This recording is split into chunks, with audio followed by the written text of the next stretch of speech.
Hi mga suki, welcome sa akong another good session. This time mga suki, kani nga customer kay lalaki ni siya. Pag abot ani nga customer, makabantay dayon ta nga iyang kumagko medyo logitonon gyud.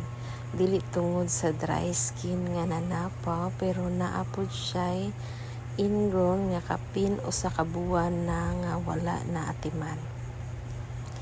Bisan lalaki siya, naagihapon ang need nga limpyo ug ayuhon ang kuko kay makasamok gyud ni og pasagdan ra nimo. Una na akong gibantayan, medyo hugot na kaayo ang panit sa palibot sa kuko. Nagtapok na ang dry skin o sa paghika pa lang nako sa iyang kilid-kilid mga suki, maklaro na nga naapod siya ingrown.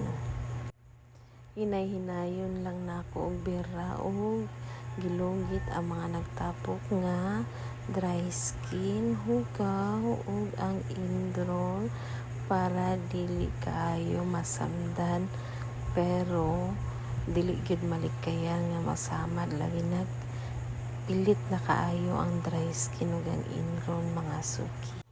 Pag abot sa ingrown, makita gyud nga hapit na mulubong sa kuko o unod. Then nganong delikado ni kay makapasakit o kung ma-infection lisod na gyud. So kinahanglan limpyuhon o putlon ang exes nail nga misulod sa kilid. Naapay mga dry skin nga nagtago-tago sa ilawom, maunang gi-scrape o gi-cut neatly para smooth tanawon.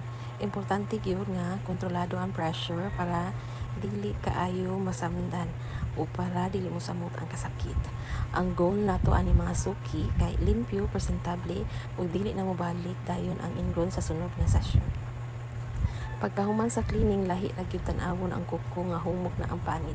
Wala nay hugot sa pressure sa kilid ug limpyo na kaayo ang mga cuticles. Mao ni ang rason nga kinahanglan regular nga mag-pedicure bisan lalaki aron malikayan ang ingrown nga dili magtapok. Prevention is always better than cure. So kung ikaw mismo na kay ingrown nga dugay na, ayaw hulata nga masamdan o ma-infection, pa-check up dayon, palimpyo. Mas nindot kung consistent kay limpyo ang resulta ug wala na samok. Thanks for watching!